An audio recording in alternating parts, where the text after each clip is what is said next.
a host of other channels. Thank you for joining us today. I have with me Dr. Taoffic Majolagbe, and we will be discussing a very, very important topic. We want to talk about road traffic accidents and the victims in Nigeria. Dr. Majolagbe, welcome to the program. Yeah, good morning, Dr. Ogunremi. Thank you for having me. Yeah, thank you so much for joining us today. Please, can you introduce yourself to our audience? My name is Taoffic Majolagbe. I'm a medical graduate from University of Ilorin. I presently practice with the Lagos State government. I practice as an emergency room practitioner with several years experience in trauma. I provide advanced trauma life support, um, provider, and an instructor in the ATLS. Thank you so much. And accidents is a major thing. Maybe we should start by defining what accident is first, and then we can go into the nitty-gritty of the day. Well, by simple definition of the word accident, we talk about something that happens unplanned, right? And then it could be various forms, you understand? With respect to what we are trying to discuss, we are discussing that aspect of accident that has to do with the road. So these unexpected events, unexpected, unpleasant events that happen on the road are the ones that we call road traffic accidents. And basically, the um, the injuries that you suffer as a result of that event is what we call the road traffic injuries. So the term road traffic injuries is commonly used now to describe what happens on the road when you have these unfortunate events. Okay, thank you so much. So you said something, you said an unpleasant event. Obviously, I think one way or the other, we've all been, by your simple definition, most of us will have been involved in one kind of accident or the other. But we're talking about a road traffic accident today. And then when you talk about it being, unpleasant, why is it unpleasant? I know that's a very, very interesting question, but what makes it unpleasant? Well, it may sound funny, really, but we all know that the sequelae of accidents on the road brings about a number of consequences. The least that you would have are just psychological disturbances alone. Beyond that, people will have injuries. Some of these injuries are survivable, some of them are non-survivable. So meaning that you also have fatalities as a result of these events. So definitely these are unpleasant things that there's always a cause for us to find a way to address them based on the enormity of the problem of the road traffic accident. Okay. So what causes road traffic accidents? Well, before we go to that, I want us to first of all understand the enormity of the problem of road traffic accidents. And I'm Okay. going to start from a global perspective. Um, Globally, according to the United Nations reports as at 2015, which showed that over 1.2 million people die annually from road traffic accidents. Over 45 million people are affected, are victims of road traffic accidents, and that actually is very enormous. You will understand it when you actually then place it in economic perspective. It's been estimated that between 3 to 5% of GDP is the cost of road traffic accidents across various parts of the world. More interesting too, and more disturbing, is the fact that Africa actually shares the larger burden of these fatalities and morbidities from road traffic accidents. And the biggest victims are the a part of the road users who include the pedestrians, the motorcyclists, and those who use the bicycles on the road. So if we look at that enormity, and the fact that the number was actually increasing, and there was a projection that there was going to, it might double by 2050. So there was a need for the United Nations to take an approach, a global approach, to stem the tide of this increase. So at the United Nations General Assembly of 2010, a strategy was launched to address the scourge of road traffic accidents, road traffic deaths across the world. And this strategy is known as the United Nations Decade for Action, which is expected to last between the span of 10 years, between 2011 and 2020 that we are in. So there are about 181 participating countries, in which Nigeria is one of them. So the essentially this decade of action looked at this issue of causes of road traffic accidents, and we could look at essentially three parts. We could divide them into three parts. One of them is user behavior, the behavior of people who use the road, and this could include those who are in vehicles, like the drivers of vehicles or passengers in vehicles. It also includes those who walk on the roads, the pedestrians. It includes the cyclists and those who use the motorcycle.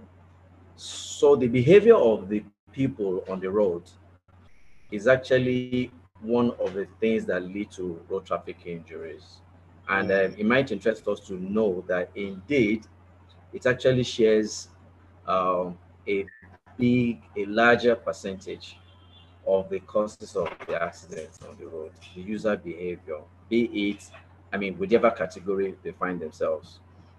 The second aspect is the vehicle itself. You'll agree with me that when you have a bad vehicle, there is that tendency that these unexpected, unfortunate events would occur. And thirdly is the road infrastructure itself. With bad roads, it is more likely that we would have this event. So these three things are the major classification of the causes of road traffic accidents. And number one, which is the user behavior, actually shares the larger percentage of incidents leading to road traffic injuries. Okay, thank you so much. That's quite explicit. So we have, the road user, we have the road itself, and we have the vehicle through which we move on these roads. Now, so in developing countries like Nigeria, for instance, we're talking about Nigeria today. Road traffic accident, just like you mentioned, is a major cause of even death. None that would say, I mean, out of the non-communicable causes of death, I think road traffic accident seems to be one major burden in our country. What are the things that we can do, if we look at what this parameter, I mean, the three likely causes that you've mentioned. Excuse me. Sorry. Thank you. What can we do to actually prevent this terrible incidences that happen on our road? What I know that's a very big one when you look at Nigeria as a whole, because we talk about the road is a major. You talk about even users' behavior, it's a major thing, because we didn't go deep into that. I want us to just look into those, and then we can see how can we tackle some of these related factors that leads to the road traffic accidents in our society. You see, sincerely, the decade of action is a strategic approach that has been presented to address these problems. Ideally, it should have been easy for each participating country to just plug in to various aspects. You just domesticate the standards that has been provided, the framework that has been provided, and then you could go into it. And I mean, recall I said the decade is supposed to end at 2020. We are already at 2020. So indeed, what we should first ask is, what have we done? How well have we fared in the last decade with regards to this intervention? You see, it is I said before that the developing countries actually bears the burden of this disease. In Nigeria, according to the Global Status Report of 2015, the data showed that we had about 35,000 people that died from road traffic accidents, from use of our roads. 35,000 deaths means we have about 4 people who died every hour. So, I mean, for us to really understand how serious it is, about 4 people died every hour, every day, throughout the day, using our roads. And definitely, that's something that's, I mean, so unbearable. If we look at, I mean, this cost as well, we will be talking about billions of dollars that is lost, direct money being spent and lost in man hours. So how well have we fared? I don't think we have done too well. I don't think we have done too well. Let me tell you, the approach of the decade of action is supposed to rest on 5 pillars, or indeed, we may say that there's actually supposed to be 4 pillars and an umbrella. The umbrella is that each country is supposed to have an administration for its road safety. So there are a lot of legal perspective. There's a lot of administrative perspective that is supposed to come into it. And the expectation is that you should have a national agency that is dedicated to administer road safety. Yes, in Nigeria, we have the Federal Road Safety Commission, which indeed we would say has done quite a lot with regards to managing road traffic accidents in Nigeria. There are a number of other government of official agencies and paramilitary that has also helped out over the years. But the FRSC is recognized as our own lead agency. So the 4 pillars that we're supposed to address are: number one, this user behavior, right? And then what are the aspects that we need to address there? Speed. Speed is about the single most important contributory factor to road traffic accidents. And I want us to say that, let's say each time we mention road traffic accidents, let us look at it as road traffic deaths, so that the imports can actually really be deep in us, right? So speed is the major single most important contributory factor.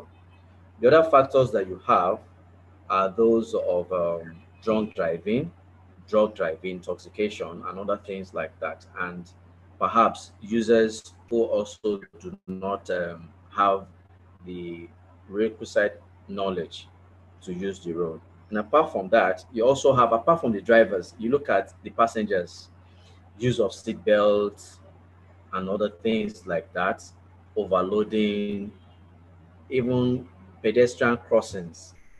People cross the road recklessly. You find expressways, overhead bridge to cross, and right at the foot of the bridge, that is where people will cross. So these are reckless behaviors that actually contribute to this burden.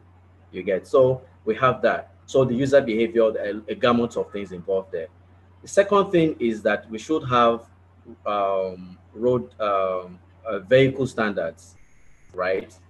There are 7 parameters that are supposed to be part of the vehicle standards recommended by the United Nations to do as much as possible to reduce these fatalities. Four of them has to do, five of them has to do with our cars, and then two of them with motorcycles. For the cars, it is important that we have standards that will reduce fatalities from crash. For instance, things like buffers in the side impact buffers and front buffers. You understand? So these are some of the things that are expected to be in vehicles: seat belts, belts that would for children who would use carriers. You know, there are certain standards that are supposed to be there to ensure that these carriers are anchored to the frame of the vehicles and other things like that. And then you have bumpers that are softer, so that their impact of when you have collision with uh, pedestrians, it can reduce the impact of the trauma. The other things are those that, I mean, concerns motorcycle. One of the regulation is to ensure that motorcycles have daylight. Um, their headlamps are on throughout, even during the daytime. It's expected to serve as early warning signals for other road users. Yes, and the other aspect is there are supposed to be some systems that will avoid one of the problems that motorcycle actually experience is that when they apply brakes, sometimes their tires will jam, and once that happens, it is going to skid off the road. So there are certain systems that are supposed to be in place to ensure that these motorcycles are equipped with devices that will prevent that from happening. Right. So these are standards we're supposed to put. So the third one is road infrastructure. Our roads are pretty bad. We do not have road safety concerns in this road construction when we have a road constructed, and it's actually a big concern. The final part is the post-crash response. If you look at the five, the only part that is actually dealing with the victim of road traffic accidents is the post-crash response. So what it means is that we are also following this paradigm of prevention. You understand? So the most of our activities are supposed to be geared towards prevention of road traffic accidents. So if you look at the five pillars, four of them are actually preventive measures, and the last one is the post-crash response, which has to do with things like ambulance response, hospitals, and where these people are taken care of. Unfortunately, we are not also doing very good here. There are a number of studies done by Kau and Salami, Majolagbe, and the rest of them that has actually shown that the pre-hospital care for victims are actually very poor. It's sometimes we have figures as low as 20% of patients, victims who arrive in ambulances into the hospital. And then even in the hospital, how well are we able to deal with these victims? Presently, the one of the globally accepted care for trauma victims is the ATLS. It provides the evidence-based approach to attend to road traffic injured victims. And we do not have enough of people with the capacity to provide that. And we would really need to do a lot.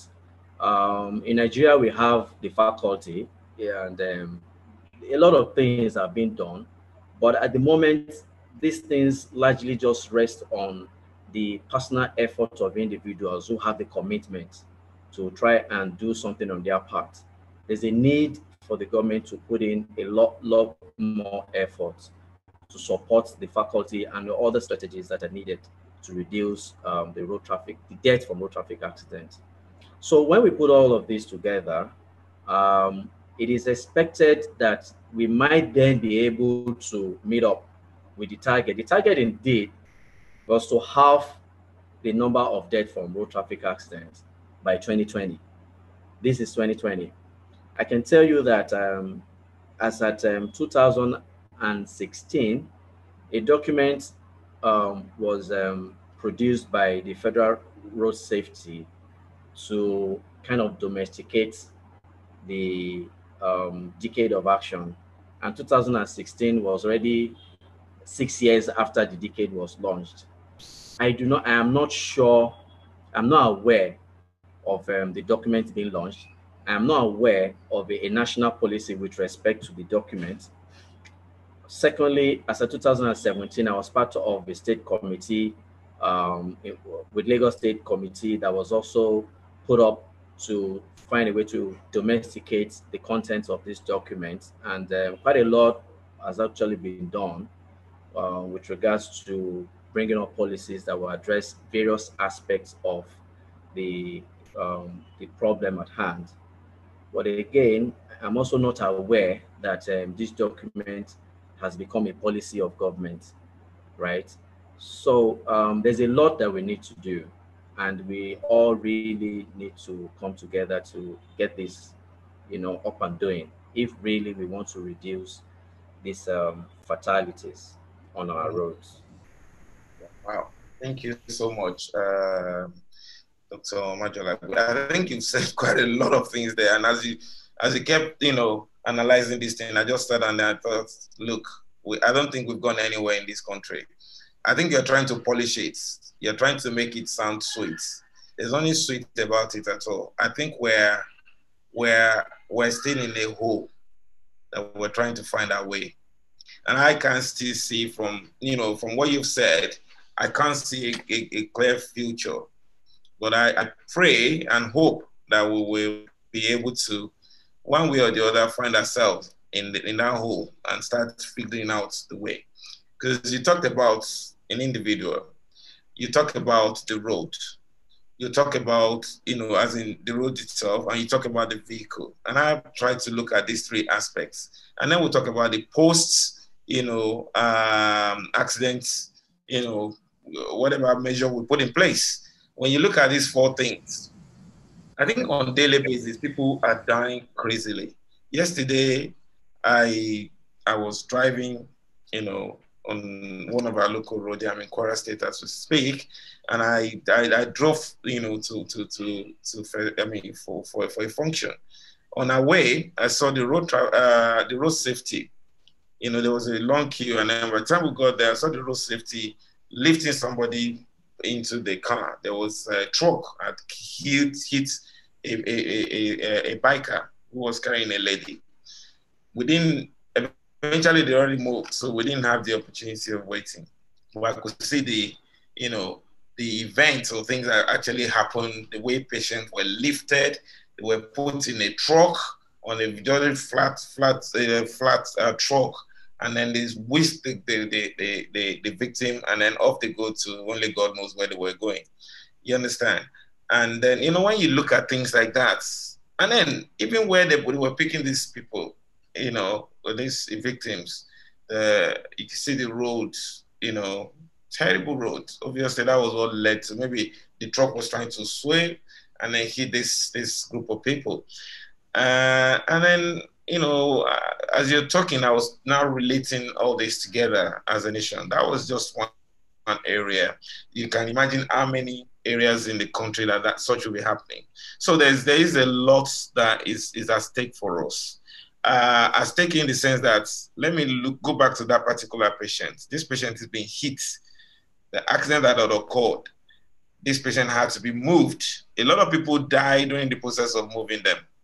Okay, and I think when you look at our spine, the way it is, which I know I haven't given you a chance to go into details of this, just a small movement can just, lead to the death of the person in an attempt to help. So the public do not even understand. Everybody wants to help. They do not know what it entails when you are lifting somebody, even though you want to help them. During the process of doing that, I'm hoping you help us to throw a bit of light to that, maybe later. In the process of lifting these people, you kill them, or you transfer an injury that is stable to an unstable injury. Somebody can paralyze, and things like that. So These are little things I think as individual we can do. And then from the government angle, you look at the roads, you look at the policy that you're talking about, the documents, nothing. I mean, maybe I'm alien to this, but I can't see things being done. There seems to be nothing in place. And it's a shame because our people are dying. We take it or we leave it. Road traffic accident is a major killer in this country. It's not only killing the poor people, even the elites. The day you leave your house, you're supposed to be the policymaker that are not doing stuff. You think you are immune. I spoke with some people, high caliber people in this country about this topic at some point, and they were telling me that yeah, they have insurance abroad, they have this and that. Then I pointed them to one particular case of a prominent politician. I'm not going to mention names in this same country, who left his house like any other person in the morning. He drove from one state to the other. On the way, while he was just driving a normal drive, the driver in a very expensive car with solid everything, brand new, the tire burst, and then the car rolled over. Whoever is going to help him right there will be the local people around that area. Unfortunately, it was the road that was bad that led to this. And he was meant to be part of the policymaker to make that particular road work. It didn't work. The car flipped. This person unfortunately died from injury, I think abroad. Even though there was insurance, it could have been anybody. So the plea is that, our policymaker would try and look at such documents you've talked about, put strategy in place, not only making, because I know we have so many policies in this country that they're just sitting in one archive somewhere. They're not being, the policies are not being enacted. I asked one driver one day, one of my drivers, and he was driving, and I told him, how close are you to that car in front of you? Said in Yoruba, okay, what is the expected distance between you and the driver if I will in come front? If I will come in here, no. The first thing is that you have actually painted a gory image, but that's actually the ugly truth of our situation at the moment. And we cannot continue to dwell on it. What we need to do is we need to take action. Yeah. All of us have to do something. The government has its role to play. The individuals, we all have our roles to play. With respect to the government, there's an angle I want to bring in. In Nigeria, to a very large extent, we're more like a country that provides a lot of social benefits for our people. Education is quite cheap. It's quite affordable, relatively. People who go to universities in Nigeria, it's quite affordable when you compare to other parts of the world. So what is actually happening is not free. Somebody is paying, the government is paying, it's taxpayers' money. So you are spending so much money. You have spent so much money on training people through secondary schools, the universities, and they start to work, or maybe they're still in the university, spend so much money. And then from a moment dies from road traffic accident. Just a moment. So what does it mean? Means all this investment. Let us look at them. Everything you have spent on providing education, whatever level of health service that you have been able to provide, that means everything goes into a drain in a single moment, right? So of course, nobody wants that. So is the reason, if we just look at this angle, is the reason why the government needs to take particular attention to address this. The government actually needs to be the driving force, and then the professional bodies need to tag along. With respect to road users, I think, and I remember one of the things that we propose at the document, the Lagos State document, is that people actually have the awareness of the importance of driving safe is very low amongst people. A couple of years back, several years back, when I wanted to to renew my driver's license at the road safety office in Majolagbe here in Lagos, I recollect that I mean, since it was a renewal, I thought, look, just give me this thing and I will go. I've been driving for more than a decade. And then the VIO official called me and said, Doctor, come, let's have a chat. And then he started to ask me certain questions, which road signs and other things. And I realized how blank I am with these issues. I just realized, wow, so there's a lot of ignorance even with me. And he really sat down, he took his time to put something inside me. And one thing he said that really struck me is that we need to take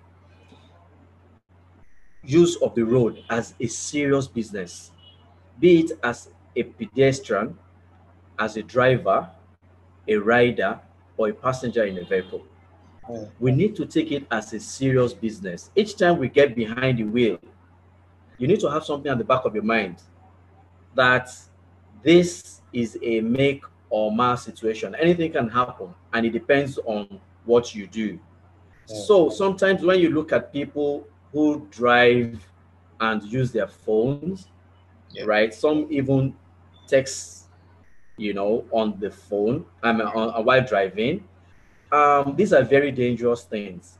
And if you realize the fact that the consequence is it might be death, either you or other innocent road users, then you would definitely try to be more serious when you use the road. Another aspect is this.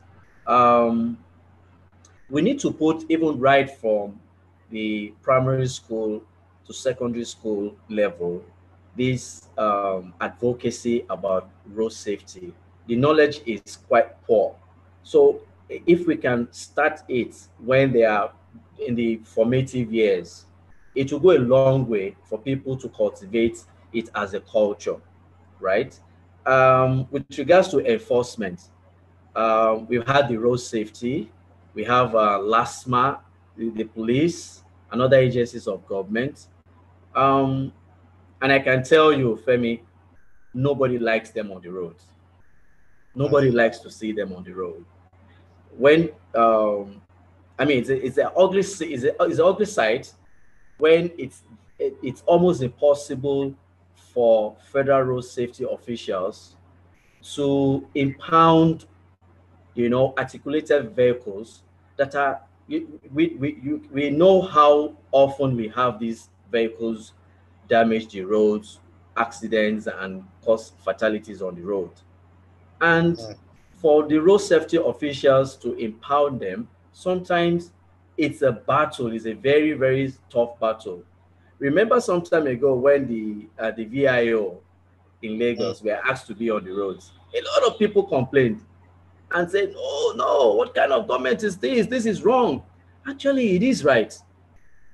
Part of the prescription for managing road safety is to actually have very, very stiff enforcement, to have very stiff penalties, so that it can actually be deterrence, right? So the enforcers are supposed to be visibly present on the road, and at the same time, they should also have other covert means of detecting defaulters.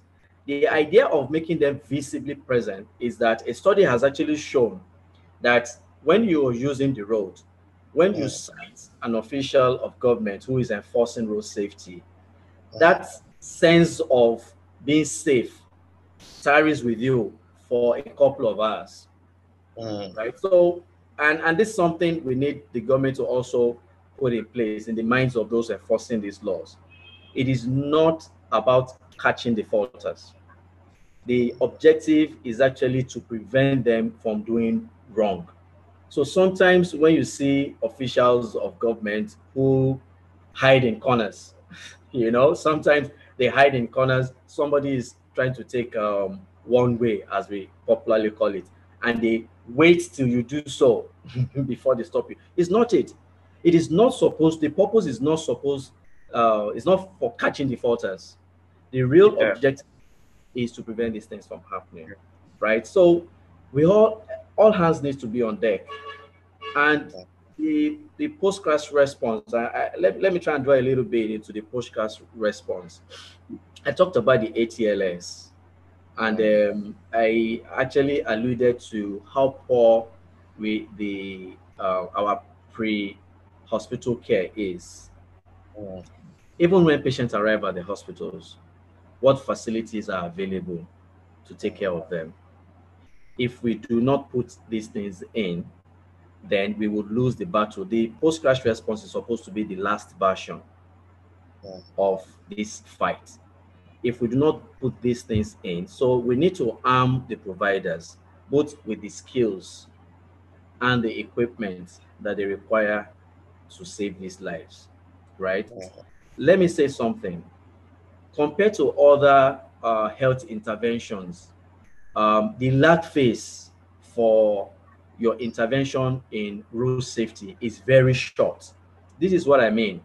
A lot of health interventions, when you put in these methods to curtail the ugly trend, it takes a while. You take a number of years before you would be able to see the effect.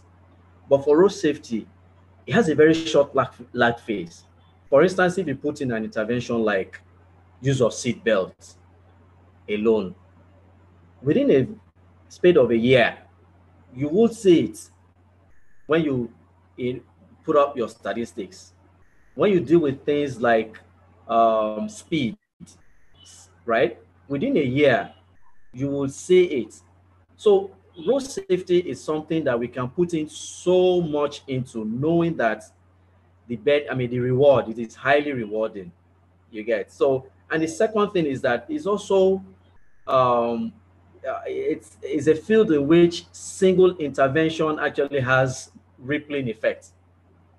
You get that rippling effect on single intervention, right? So I think we need to, put in so much to address the issue of um, prevention. And then also at the last version is the post-crash response. Let me try and make a point, which is important. I quoted a figure, and I need to be careful so that I do not get bashing from the figure that I quoted. I said, according to the 2015 Global Status Report on Road Safety, an average of 4 people died using Nigeria roads. The truth is that the official figure is much less. The official figure, the reported figure, is about 4,000 people that died on the road in Nigeria. It's 4,000. But according to the projection of the WHO, is a lot more. It's about 35,000. This pattern is actually common. This large discrepancy between the reported figure and the nation figure. This discrepancy, this large gap, is common amongst developing countries. It's not Nigeria alone, right? So if you look at a lot of other developing countries, it's like that. You realize that the figure they are bringing out, the figures they are churning, it's a far cry from the reality. The reason is that our data collection is very poor. Very poor. I was gonna say, our data collection is very poor, and this is something we need to invest in, right? Because we need to have audits. For instance, let me tell you, in Lagos, there is a spot that is very notorious in Lagos, the Otedola Bridge along the Lagos-Ibadan Expressway, just after the old toll gate. It's very notorious. We get it in a year. We have serious incidences that we have in a year. The minimum, we have about 5 serious incidences annually. And when I say serious incidences, I mean incidents that involve loss of lives and things like that. And apart from that, we still get them regularly. It's high time somebody sat and found out what is wrong with that place. Why are we having so much crashes at this point? So you need to audit it. What is the problem? Is it something to do with the road? Is it something to do with the road users? Is it a combination of both? And what can we do? This kind of approach is what we need to address some of the hotspots. And the only way we can do that is when we have reliable data. At the moment, our data collection is poor. There are delays, they are inadequate, and it cannot be used for scientific purposes of intervention, right? So they are actually, you see, the good thing is that there are global templates that has been provided, and these templates are not just for sophisticated countries alone. There are templates that have been provided to address, in fact, the biggest need is amongst the developing nations. So we are the ones that will benefit the most from this template. So for instance, we have softwares that you could install in, palm tops, um, Android devices that could be used. There's one that is called Radar, Road Accident Data Recorder, that these officials of government can use. It's user friendly. It allows them to put in the relevant data that is needed. It records the GPS of the accident. So when we have all of this, we'll be able to sit back and say, okay, how do we let's have an audit. Where are the flashpoints? And then we can see how do we address these flashpoints. So we need to take action. There are a lot of things Sure. that we can do, and there are a lot of advocacy groups. There are youth advocacy groups, and I mean I must also emphasize that the biggest victims are actually people between the age of 19 and 29, right? So the youths are supposed to be encouraged to join these advocacy groups so that we can all put our hands, all hands on deck, to be able to reduce this tide of the road traffic deaths. Thank you so much, Dr. Majolagbe. So now the last word for the country, your last advice generally, as we round up today's session. Yeah, my advice is that we need to keep our roads safe. Um, there are a number of things that um, the road traffic accidents is not a respecter of race, of social status, or age. It happens to anybody, anywhere, right? So having that in mind, it is time that we did a lot more with respect to what is on ground. The agencies of government, those officials are doing a lot already, but we still need to get a lot of support. And it is high time that we actually shift this thing to the people themselves. The people need to actually embrace this and be part of it. This is the single most important thing we need to do at the moment with road Thank safety. you. Thank you Yo, so much for joining us today. And to the viewers, we've had a lot from Dr. Majolagbe today. And I hope that we'll be able to, take whatever we've picked here today to also, influence what we do as an individual. We know the road is bad. Let's be sensible. Our cars, let's, take the necessary action, make sure that things are in position, well positioned before, we leave our house. So thank you so much. And then I look forward to seeing us again in another episode soon, maybe next week or maybe during the week. On that note, I say have a nice weekend and bye-bye. Right, we're offline now. So okay. good.